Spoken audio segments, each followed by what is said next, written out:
गणगौर पूजन विधि। गणगौर यानी भगवान शिव और देवी गौरी की मिट्टी की मूर्ति बनाकर उन्हें सुंदर वस्त्र पहनाएं। देवी पार्वती को सुहाग सामग्री और श्रृंगार की वस्तुएं अर्पित करें। भगवान शिव और देवी गौरी को चंदन, अक्षत, रोली, कुमकुम लगाएं।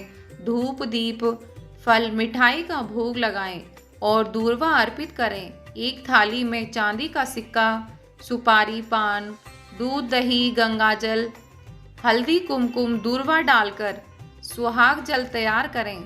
फिर कुछ दूर्वा दल हाथों में लेकर इस सुहाग जल को भगवान शिव और देवी गौरी पर छींटे लगाएं।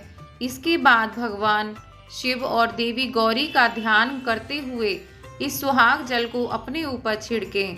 भगवान शिव और गौरी देवी को चूरमे का भोग लगाएं। इसके बाद गणगौर की कथा सुने। गणगौर पूजा का नियम है कि इस पूजा में जो भी प्रसाद अर्पित किया जाता है उसे केवल महिलाएं ही ग्रहण करती हैं, क्योंकि यह व्रत सुहाग के लिए होता है।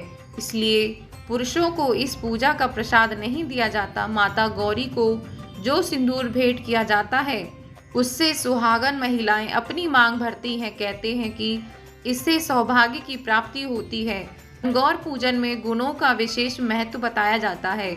ये मीठे और नमकीन दोनों तरह के होते हैं। मान्यता है कि जितने गुने देवी गौरी को चढ़ाए जाते हैं, धन वैभव भी उतना ही बढ़ता है। गणगौर की पूजा के बाद ये गुने व्रती महिलाएं अपनी सास, ननद और जेठानी को दे देती हैं। एक समय की बात है, भगवान शिव और देवी पार्वती नारद मुनि के साथ पृथ्वी भ्रमण पर आए। उस दिन संयोग से चैत्र मास की शुक्ल पक्ष की तृतीया तिथि थी। इस तिथि को गौरी तृतीया के नाम से भी जाना जाता है। जब ग्रामवासियों को पता लगा कि भगवान शिव देवी पार्वती के साथ गांव में पधारे हैं, तो गांव की निर्धन महिलाओं के पास जो जल, फूल, फल उपलब्ध था लेकर भगवान शिव और देवी पार्वती की सेवा में पहुंचे। देवी पार्वती और भगवान शंकर उन निर्धन महिलाओं की सेवा और भक्ति भाव से आनंदित हुए। देवी पार्वती ने उस समय अपने हाथों में जल लेकर उन निर्धन महिलाओं पर सुहाग रस छिड़क दिया। देवी पार्वती ने उन निर्धन महिलाओं से कहा कि तुम सभी का सुहाग अटल रहेगा। उन निर्धन महिलाओं के जाने के बाद उस गांव की धनी महिलाओं की टोली हाथों में विभिन्न प्रकार के पकवान सजाकर शिव पार्वती की सेवा में आई। देवी पार्वती की ओर देखकर भगवान शिव ने कहा कि तुमने तो सारा सुहाग रस निर्धन महिलाओं में बांट दिया है, अब इन्हें क्या दोगी? देवी पार्वती ने तब भगवान शंकर की ओर देखकर कहा कि उन निर्धन महिलाओं को मैंने ऊपरी सुहागरस दिया है। इन धनी महिलाओं को मैं अपने समान सौभाग्य का आशीर्वाद दूंगी।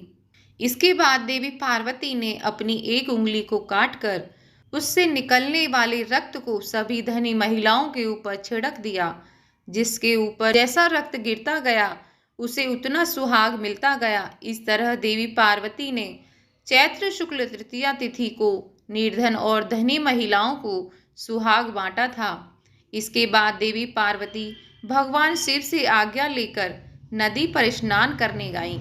स्नान के बाद देवी पार्वती ने बालू के ढेर से एक शिवलिंग तैयार किया और उसकी पूजा की। पूजा के बाद देवी पार्वती ने शिवलिंग की प्रदक्षिणा की।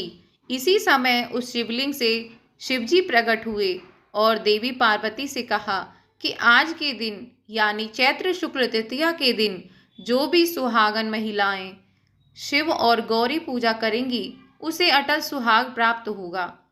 इस तरह शिवजी की पूजा करते हुए देवी पार्वती को काफी समय हो गया। वह लौटकर वहां आई जहां पर शिवजी विराजमान थे। देवी पार्वती से भगवान भोलेनाथ ने पूछा कि काफी समय लग गया आने में। देवी पार्वती ने इस पर यह कह दिया कि उन्हें नदी के तट पर भाई और भावज मिल गए थे। उन्होंने दूध भात खिलाया। भगवान शिवजी समझ गए कि देवी पार्वती उन्हें बहला रही हैं।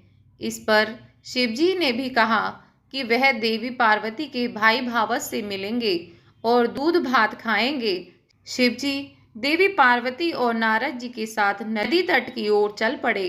देवी पार्वती ने मन ही मन भगवान भोलेनाथ से प्रार्थना की, हे शिव शंकर, मेरी बात की लाज रखना।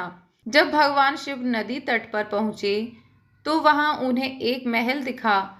उसमें देवी पार्वती के भाई और भावज थे। कुछ समय तक शिव और पार्वती उस भवन में रहे। फिर देवी पार्वती ने भगवान शिव से कैलाश चलने की जिद की, लेकिन शिव जी जाना नहीं चाह रहे थे। तो देवी पार्वती अकेली ही वहां से विदा हो गईं। इस पर भगवान शिव को भी देवी पार्वती के साथ जाना पड़ा। अचानक से भगवान शिव ने कहा कि उनकी तो माला वहीं भवन में रह गई है। नारद जी को शिव जी ने माला लाने के लिए भेजा। नारद जी जब नदी तट पर पहुंचे तो वहां ना तो भवन था, ना देवी पार्वती के भाई भावज थे। उन्हें एक पेड़ पर भगवान शिव की माला लटकी मिली। नारद जी माला लेकर शिव जी के पास गए और माला देकर बोले, प्रभु, यह कैसी माया है? जब मैं माला लेने गया तो वहां पर भवन नहीं था, बस जंगल ही जंगल था। एक पेड़ पर माला लटकी मिली। इस पर शिव पार्वती मुस्कुराए और बोले कि यह सब तो देवी पार्वती की माया थी। पार्वती ने कहा कि यह मेरी नहीं, भोलेनाथ की माया थी। नारद जी ने कहा कि आप दोनों की माया आप दोनों ही जाने।